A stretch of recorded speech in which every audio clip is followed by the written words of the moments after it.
Welcome to another wonderful watercolor. We're going to paint the red barn up there.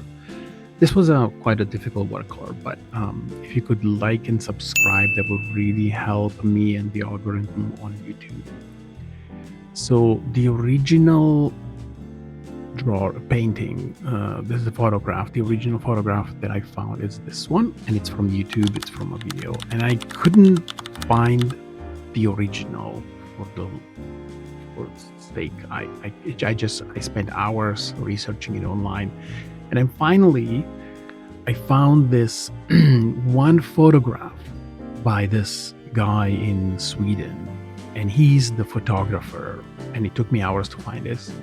And here's the picture, and it's actually a free picture. You can use it, and he's pretty talented, and he does really good photography. So I started painting this, and I applied the first washes. As you can see, nothing special about that there. You can definitely do this, but I wanted to focus on the fan brush and the work that it does. So this is my fan brush. It's been a little doctored, and it really does a good job when you do a wash, and then you let it dry, and then you apply very dry watercolor on top of it with a fan brush. And it does a really good job at creating these brass patterns, which are very important to mimic nature, because nature is not perfect. So my fan brush is a little different. This is what it comes in when you buy it from a store. It's very perfect. You don't want that. You want a scruffy, something like this. See, I doctored mine. Basically, I made it into a tool that's not perfect, and it makes these imperfect paintings. It mimics grass and how things progress in nature. You can also apply some wet color with it. It depends what you want to create. So, and I changed colors. As you can see, I put some red there, and now I'm doing a black. So it's quite flexible. It's a very good tool. Actually, we could have, this is a good idea. We could have like a masterclass on how to use a fan brushes, because you need more than one to mimic nature, grass, and other things. As you can see, it's very versatile. And if you flip it sideways, see, it does like tall grasses. So it's very interesting. It's an interesting tool that you could master. And this alone saves you tons of time. Because imagine doing all those little leaf grasses by hand. It will just take forever, and it would not look good either. And I'm retouching the roof. I'm trying to make it look metal. Here I'm painting this little tree with this paintbrush that's very thin and long. It has long bristles to mimic nature. Actually, we should do a class on how to mimic nature. And the beauty of this is that it's not perfect. So all the branches look a little crooked, which is exactly what we were looking for. And I'm going a little bit with the grass in the background. It does a really good job. So I continue to work on the roof. I'm trying to add some color and to make it look like it's really old. And I also made a mistake here.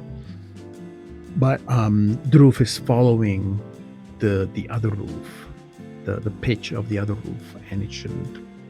But and then I'm adding some more washes on top of other washes just to make the roof look a little bit more realistic. And then I'm applying shadows here to make the building look three-dimensional, because on one side there's going to be shadow. And I'm also applying shadows here underneath the roof, because of course there is going to be a shadow there, of course. And I'm trying to like start working down with the red in order to make it look like this is the planks that the barn is made of. So I'm leaving it's a little wet. The paper is still a little wet, and I'm going with dry watercolor on it, so it looks. See, it's blending a little bit, but not too much. So that's exactly what I wanted to do. And then I'm applying some shadows underneath the roof, because that's where the shadow is going to be, and to make it more realistic. And now I'm starting to apply some more darker shades. And as you can see in this video, there is already shades everywhere, and I'm doing the windows. The windows were very simple. You don't have to get crazy there. It just have to be a little window there. See how that grass looks really nice there, and that's all fan brush. So we need to talk more about that one. And I'm also using white watercolor here, which I didn't think it was going to work very well, but actually it worked pretty well to do the window frames and also to do the frame of the barn. It was actually, usually you use gouache, but in this case I didn't have gouache, so it worked pretty well. I'm kind of happy with the result. This is the result here. I did not show you how to do the trees up there. That's also fan brush. Hello. So I did some birch trees in the dark pine trees up there. And look at this natural feel. It really looks like there's lots of grass, and that's all the magic of the fan brush. And I also did some trees up there with the see they're very thin branches, and that's achieved with the other brush that you saw before, which is the very long and thin. That's also its own technique. And I don't know if you see the yellow part, that's sponge. So that's also a very nice tool to use to add some textures to your watercolor. Here are the birches, a little zoom in. So you have really dark, tall pines in the background, and then you have these white birches in the foreground. A nice contrast. Yeah, this is pretty much it. I really enjoyed this watercolor. If you can subscribe again, that would be awesome. And my Etsy store is up and running. I'll put a link in the description so you can check it out. Thank you again, and I hope to see you very soon on my channel.